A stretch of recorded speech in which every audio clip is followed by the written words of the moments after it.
देश हो, अगर उसे विकास की नई ऊंचाई पर पहुंचना है तो उसे अपनी विरासत को संभालना ही होगा।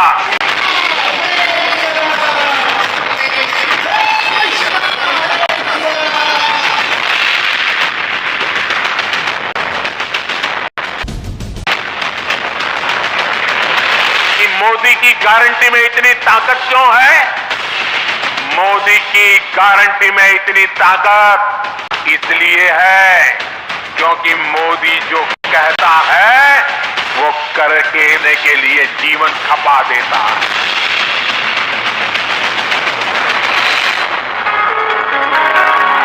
यही वो समर्पण है जो मोदी को जनता से डायरेक्ट कनेक्ट करता है, उन्हें सबसे बड़ा ब्रांड बनाता है, लोकप्रियता के पहले पायदान तक पहुंचाता है, भरोसे का दूसरा नाम बनाता है।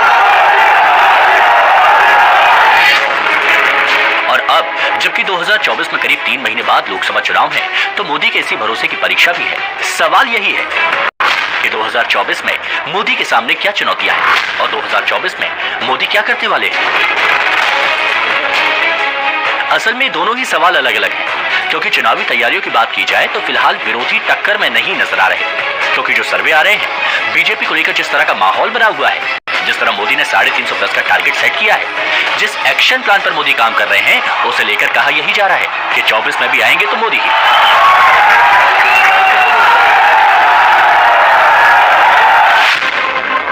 अब सवाल यह है कि 2024 यानी नए साल में मोदी क्या करने वाले हैं, तो उसे भी समझिए। जनवरी आएगी तो अयोध्या में त्रेता युग की शुरुआत होगी और सत्य सनातन के ध्वजवाहक बनेंगे प्रधानमंत्री नरेंद्र मोदी।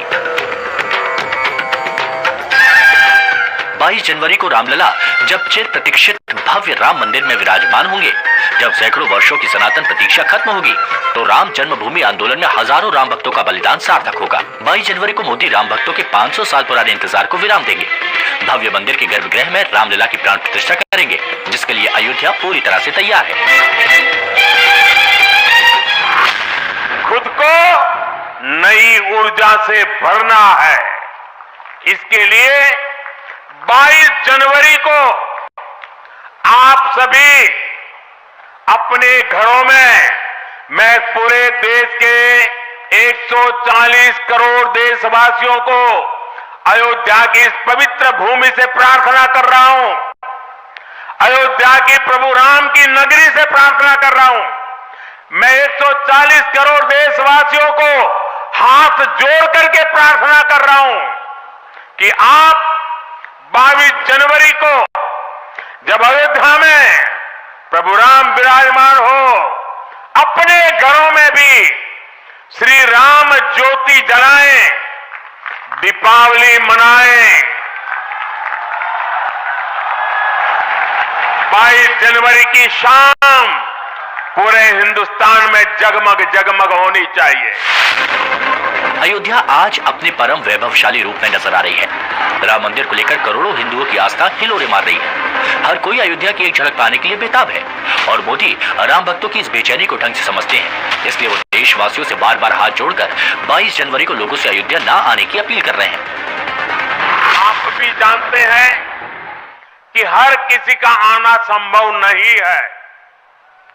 अयोध्या में सबका पहुंचना बहुत मुश्किल है और इसलिए सभी राम भक्तों को, देश भर के राम भक्तों को, उत्तर प्रदेश के विशेष करके राम भक्तों को मेरा हाथ जोड़ करके प्रणाम के साथ प्रार्थना है, मेरा आग्रह है कि 22 जनवरी को एक बार विधि पूर्वक कार्यक्रम हो जाने के बाद 23 तारीख के बाद अपनी सुविधा के अनुसार वो अयोध्या आए। अयोध्या आने का मन 22 तारीख को न बनाए। प्रभु राम जी को तकलीफ हो, ऐसा हम भक्त कभी कर नहीं सकते हैं। जहां तक सियासत का सवाल है तो असल में अयोध्या विपक्ष की वो दुखती रग बन गया है जिसके सामने इंडिया अलायंस की सारी रणनीति फेल नजर आ रही है। विपक्ष खुलकर बीजेपी पर रामलला के राजनीतिकरण करने का आरोप लगा रहा है। यहां तक कहा जा रहा है कि बीजेपी का रामलला को अयोध्या से कैंडिडेट बनाना बाकी रह गया है। हालांकि रामलला की प्राण प्रतिष्ठा समारोह में जाने का न्योता तमाम विपक्षी दलों को भी दिया गया, लेकिन ये मुद्दा ऐसा है जो न विपक्ष को उगलते बन रहा न निकलते।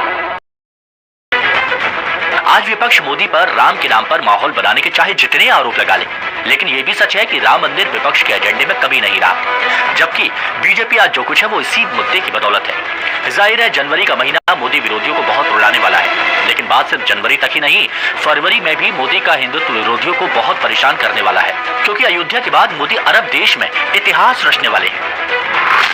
14 फरवरी को अबुधाबी में हिंदू मंदिर के उद्घाटन समारोह में पीएम मोदी शामिल होंगे।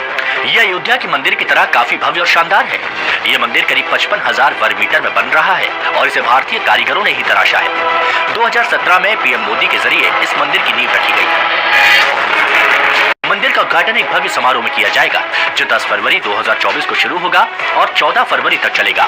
विपक्ष को कहीं ना कहीं ये डर है कि अयोध्या से लेकर अरब देशों तक जब हिंदुत्व का डंका बजेगा तो इसका फायदा सीधे बीजेपी को मिलेगा।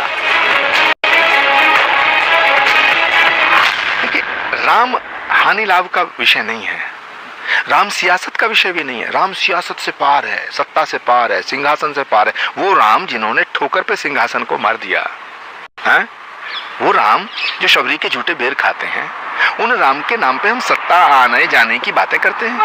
ये छोटी बात।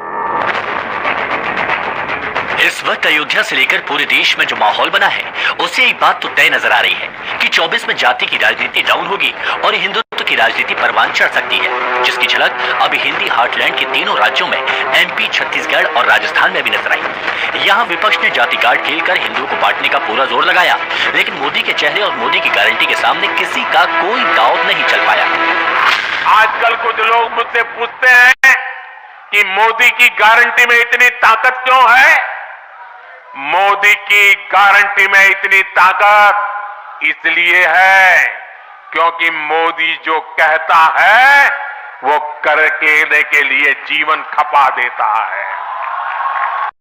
मोदी की गारंटी पर आज देश को इसलिए भरोसा है क्योंकि मोदी जो गारंटी देता है उसे पूरा करने के लिए दिन रात एक कर देता है। ये अयोध्या नगरी भी तो इसकी साक्षी है। बीजेपी को उम्मीद है कि मोदी की गारंटी इस बार पिछले लोकसभा चुनावों की अपेक्षा और ज्यादा जोर शोर से चलेगी। पिछले लोकसभा चुनाव यानी 2019 की बात करें तो उस वक्त 10 मार्च को चुनाव आचार संहिता लागू हुई थी।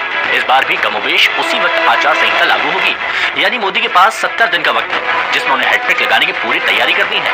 हालांकि मोदी चुनाव जीतेंगे उसमें कोई डाउट नहीं है, क्योंकि राजनीति के तमाम जानकार अभी से कह रहे हैं कि जिस तरह मोदी वक्त वक्त पर अपने फैसलों से देश को चौंकाते आए हैं, वैसे ही लोकसभा चुनाव के नतीजे भी विपक्ष को चौंकाने वाले होंगे। मोदी ने देश को कैसे और कब कब चौंकाया, इसे समझने के लिए आपको फ्लैशबैक में जाना पड़ेगा। 2019 में जब मोदी दूसरी बार पीएम बनने की तैयारी कर रहे थे तो उन्होंने चुनाव से ठीक पहले सवर्णों को आरक्षण के ऐलान का बड़ा दांव चला। 2019 की पहली कैबिनेट बैठक में सवर्णों के लिए 10% रिजर्वेशन की व्यवस्था की। ये एक ऐसा फैसला था जिसके बारे में किसी ने सोचा तक नहीं था। इतना ही नहीं, 2019 के चुनाव से ठीक पहले डीआरडीओ ने मिशन शक्ति के तहत अंतरिक्ष में एंटी सैटेलाइट मिसाइल से पूरी दुनिया को चौंका दिया था। अब ऐसे में सवाल यही है कि क्या मोदी इस बार भी चुनाव से पहले अपने किसी फैसले से देश को चौंकाएंगे। खबरों के मुताबिक बजट सत्र में बहुत बड़ा प्रस्ताव पास होगा जो सबको चौंका सकता है और जिसका विरोध भी कोई नहीं कर पाएगा।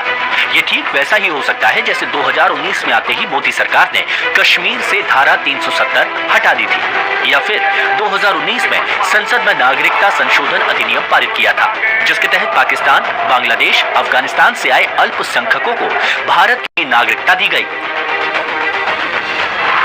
भारत के मुसलमान भाई बहनों को भी ये समझना होगा कि कौन से राजनीतिक दल उन्हें भड़का करके उनका फायदा लेने के लिए उनको बर्बाद कर रहे हैं। आजकल हम देख रहे हैं कि यूनिफॉर्म सिविल कोड के नाम पर ऐसे लोगों को भड़काने का काम हो रहा है।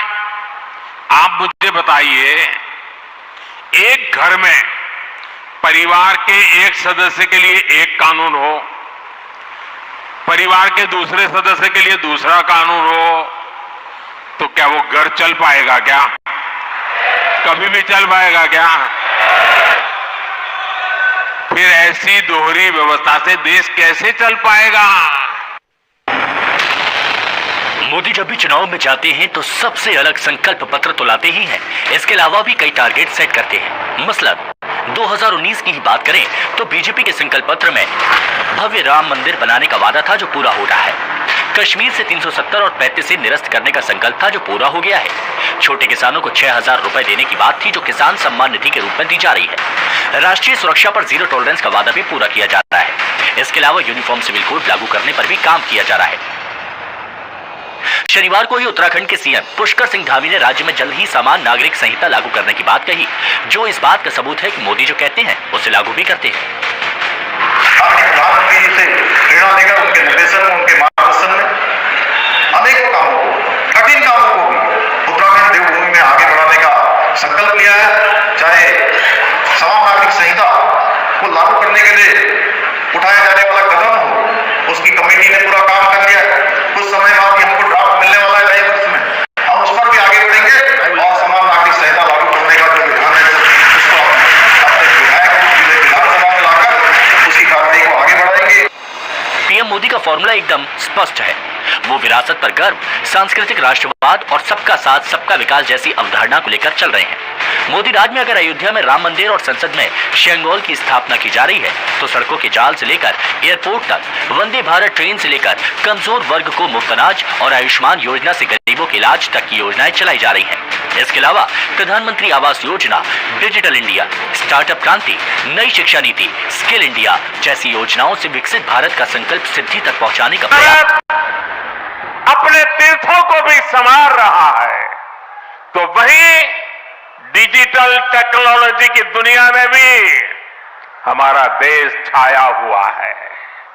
आज भारत काशी विश्वनाथ धाम के पुनर्निर्माण के साथ ही देश में 30,000 से ज्यादा पंचायत भवन भी बनवा रहा है।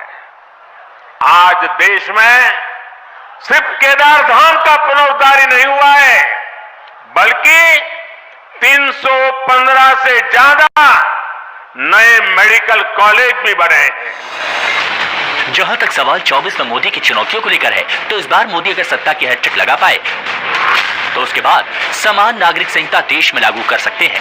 देश में एनआरसी भी लागू किया जा सकता है। किसान बिल नए प्रारूप के साथ लागू किए जा सकते हैं।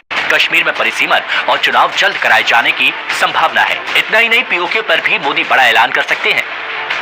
वैसे मोदी का अभी तक का रिकॉर्ड चौंकाने वाला ही रहा है, फिर चाहे वो चुनावी बाजी हो या फिर कोई काम। इसलिए कहा जाता है कि मोदी अनप्रेडिक्टेबल है। ऐसे में 24 में मोदी की टू डू लिस्ट में क्या है, इसे लेकर सिर्फ अनुमान ही लगाए जा सकते हैं। कोई सटीक भविष्य